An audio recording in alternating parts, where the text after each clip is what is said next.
Now, I know we've been talking a lot about edges and pyramids, but we still haven't explained something important. Where do we fall on the pyramids? Well, the thing about the two-pyramid theory is that it's going to be vastly different based on your extracurriculars and who you are as a candidate.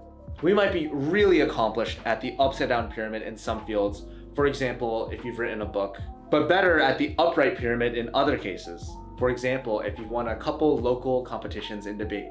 Thus, in finding our edge, we have to be a little bit more nuanced and recognize the differences in how we are doing in each extracurricular. Furthermore, it can be hard to define what success means in a particular area. It's easy to say you're doing great at math when you're winning all the competitions in your area, but how do you quantify success for something more abstract like reading?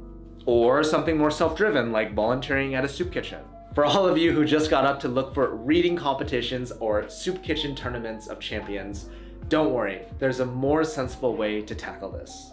While success is easy to define in an upright pyramid context, it's a lot harder to define for people on the upside down pyramid. And since we're strongly pushing for you guys to capitalize on the upside down, make more pie approach, let's go and define what success means for y'all. The focus of this activity will be developing those passions and interests which are less recognized as productive extracurriculars, especially those without traditional competitions or contests. It'll also be one of the starting points for you to brainstorm ideas for your 20% project.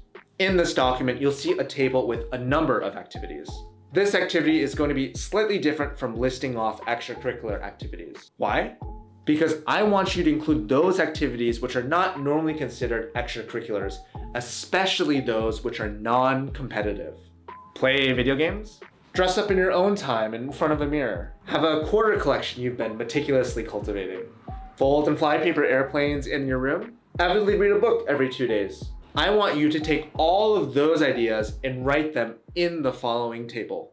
You're probably thinking I'm crazy. How are any of these ideas supposed to help with college admissions? Precisely because they aren't traditionally competitive ones. If you think about it, the only reason why these activities are not considered competitive is because there aren't enough people doing them to form competitions around them.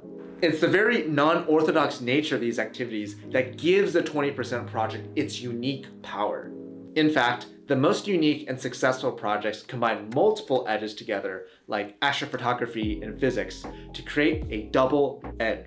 Of course, I'm not saying you should quit your newspaper clubs, student councils, language clubs. Well, I'm so honored that you're so passionate about the 20% project that you would even consider that thought. The 20% project should not be your only extracurricular. You should still have 1 or 2 normal clubs that you participate in or after school so that you're not totally alienated from your friends. But to stand out in a sea of excellence, it's not enough to just have the academic credentials. This is why we believe that it's better to have a good GPA in the top 10% and invest your energy into something else, like starting a nonprofit to help others in your community, rather than trying to spend those extra hours getting a few extra points on your grades. Ultimately, these schools and society at large are not looking for academic robots. They are looking for students that can develop into the next generation of change makers and leaders. And what could be more convincing in demonstrating leadership ability than planning and executing a unique initiative, something personal to you that no one else could replicate. In future lessons, we'll talk about how to include more people, make a social impact, and attain legitimacy in further detail.